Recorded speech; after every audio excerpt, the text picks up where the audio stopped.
भारत विरुद्ध सेमीफायनल सामना हा केवळ मॅच नाही तर ॲब्सोल्यूट सिनेमाच होता, ज्यात ड्रामा होता, ज्यात थ्रिलर होतं, ज्यात पॉवर पॅक ॲक्शन बघायला मिळालं।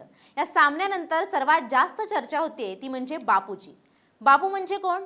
तर बापू म्हणजे महात्मा गांधींची चर्चा होत नाहीये, तर बापू म्हणजे चर्चा होते ती आपला नवा बापू अक्षर पटेलची। आता तुम्ही म्हणाल कालच्या मॅचमध्ये संजूनं ताबडतोब बॅटिंग केली, हार्दिकचा स्वॅग दिसला, तिलकचा स्पार्क दिसला, मग चर्चा बापूची का? अरे भाई, जहां मैटर बड़ा होता है वहां अपना बापू खड़ा होता है। भारतानं सुरुवातीला बॅटिंग करताना षटकार आणि चौकारांचा पाऊस पडला, गोऱ्यांसमोर तब्बल 253 धावांचा डोंगर उभा केला। आता एवढ्या धावा झाल्यावर वाटत होतं भारत हा सामना आरामात जिंकेल, पण मॅच वानखेळत असेल आणि ड्रामा नाही होणार तर तो सामना कसला? इंग्लंडची बॅटिंग सुरू झाली आणि बेथमची फटकेबाजी बघून क्रिकेट रसिकांना घाम फुटला। वाटलं फिर लूट लिया अंग्रेजोने हमें। पण जेव्हा विषय गोऱ्यांचा येतो तेव्हा बापू खुट्टा ठोकून वाटेत बसलेला असतो।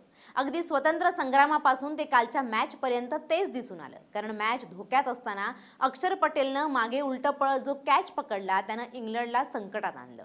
मात्र तरीही बेथम आणि सॅम करनची फटकेबाजी सुरूच होती। तरीही वाटत होतं एवढं करूनही मॅच जाते की काय, पण बापू म्हणजे अक्षर पटेलनं इंग्लंडला पुन्हा नडलं आणि शिवम दुबेसोबत मिळून त्यांचा बाउंड्रीवर असा काही कॅच पकडला की सामना तिथेच फिरला।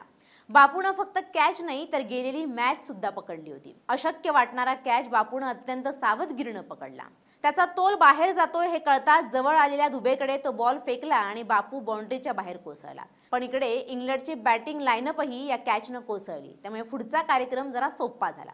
मग काय, सूर्यानं आपला ठरलेला एक्का काढला, ओव्हर बुमराला दिली आणि मॅच फिरली, कारण गोट बुमरानं या ओव्हरमध्ये केवळ 6 धावा दिल्या आणि इंग्लंडचे पाय बांधले। त्यामुळे शेवटी जास्त धावा उरल्या आणि उरलेला कार्यक्रम हार्दिक पांड्या, अर्शदीप सिंग आणि शिवम दुबेनं उरकला।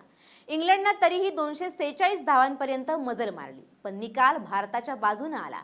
भारतानं ही मॅच 7 धावांनी जिंकली। त्यानंतर सोशल मीडियावर बापूचा स्वॅग पाहायला मिळतोय।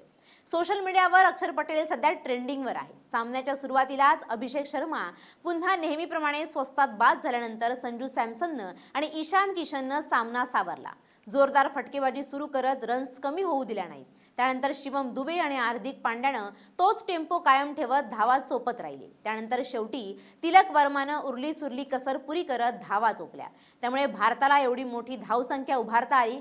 काल वानखेडेच्या मैदानात T20 मध्ये 500हून अधिक धावा दोन्ही डावात मिळून झाल्या, त्यामुळे भारतानं केलेल्या 253 धावाही इंग्लंडच्या बॅटिंग समोर कमी वाटत होत्या। विकेट एवढी पाटा होती बॅटिंगसाठी नंदनवनच, त्यामुळे धावांचा पाऊस पडत होता। हे मॉडर्न क्रिकेट आहे बॉस, इथे धावांचा पाऊस फक्त पाऊस पडतो तर अतिवृष्टी होते।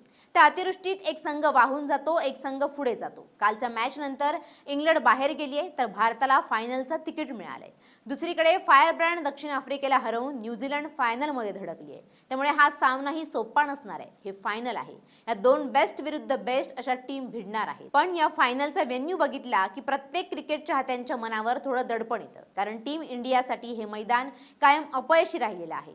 त्यात 2023च्या वर्ल्ड कप फायनलच्या कटू आठवणीही सामील आहेत। एवढं नाही तर भारतानं मागचा दक्षिण आफ्रिकेविरुद्धचा सामनाही याच मैदानात गमावला होता, त्यामुळे इथं जरा जपून खेळावं लागणार आहे। बाकी हा सामना आणि इंग्रज विरुद्ध बापू या सामन्यानं एकच दाखवून दिलंय की बापू तेव्हाही इंग्रजांचा बाप होता आणि बापू आजही इंग्रजांचा बाप आहे। बापू थारा खेल कमाल छे, धमाल छे, बवाल छे।